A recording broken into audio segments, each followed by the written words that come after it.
Bagong paglilitis o rekonsiderasyon. Anumang oras bago maging pinal ang hatol ng pagkakasala, maaaring magkaloob ang korte ng bagong paglilitis o rekonsiderasyon batay sa mosyon ng akusado o sa sariling pagkukusa ng korte ngunit nang may pahintulot ng akusado. Section 2. Mga batayan para sa bagong paglilitis.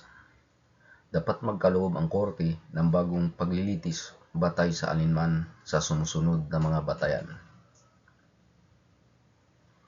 A. May nagawang mga pagkakamali sa batas o mga irregularidad sa panahon ng paglilitis na lubhang nakakapinsala sa mga mahalagang karapatan, substantial rights ng akusado. B. May natuklasang bago at mahalagang ebidensya na hindi sana matutuklasan at may ihaharap ng akusado sa paglilitis kahit na may kaukulang pagsisikap, reasonable diligence, at kung ito ay maipasok at matatanggap ay malamang na makapagbabago sa hatol. Section 3. Batayan para sa rekonsiderasyon.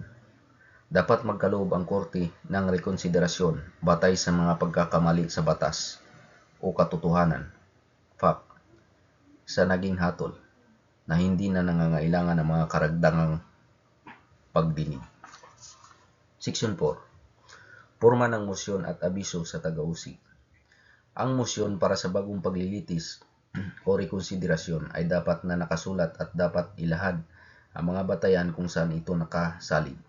Kung ito ay batay sa bagong tuklas na ebidensya, ang mosyon ay dapat suportahan ng mga isinumpaang salaysay, affidavits, ng mga saksi na inaasahang maglalahad ng nasabing ebidensya o ng mga wastong napatunayang kopya, duly authenticated copies, ng mga dokumento na iminumungkahing ipasok bilang ebidensya. Ang abiso tungkol sa mosyon para sa bagong paglilitis o rekonsiderasyon ay dapat ibigay sa tagausig, prosecutor o piskal. Section 5. Pagdinig sa mosyon. Kapag ang mosyon para sa bagong paglilitis ay nangangailangan ng paglutas sa anumang usapin ukol sa katotohanan, question of fact, maaaring duminig ang korte ng ebidensya hinggil dito sa pamamagitan ng mga sinumpaang salaysay, affidavits o sa iba pang paraan. Section 6. Mga epekto ng pagkakaloob ng bagong paglilitis o rekonsiderasyon. Ang mga epekto ng pagkakaloob ng bagong paglilitis o rekonsiderasyon ay ang mga sumusunod. A. Kapag pinagkaloob ang bagong paglilitis batay sa mga pagkakamali sa batas o mga irregularidad na ginawa habang nililitis, lahat ng mga proseso at ebidensyang naapektuhan nito ay isasantabi at uulitin muli, taken anew. Ang korte ay maaaring para sa kapakanan ng hustisya magpahintulot na magpasok ng karagdagang ebidensya. B.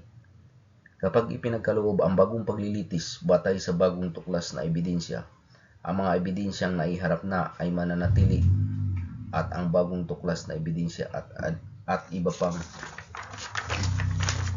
ebidensya na maaaring pahintulutan ng korte na ipasok para sa kapakanan ng hustisya ay tatanggapin at isa sa alang-alang kasama ng mga ebidensyang nasa record na. C. Sa lahat ng kaso, kapag ang korte ay nagkaloob ng bagong paglilitis o rekonsiderasyon, ang orihinal na hatol ay isasantabi o pawawalang bisa at isang bagong hatol ang igagawad batay rito.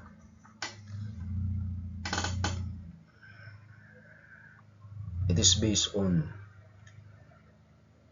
revised rules in criminal procedures, Rule 121. Disclaimer, this is for educational purpose only.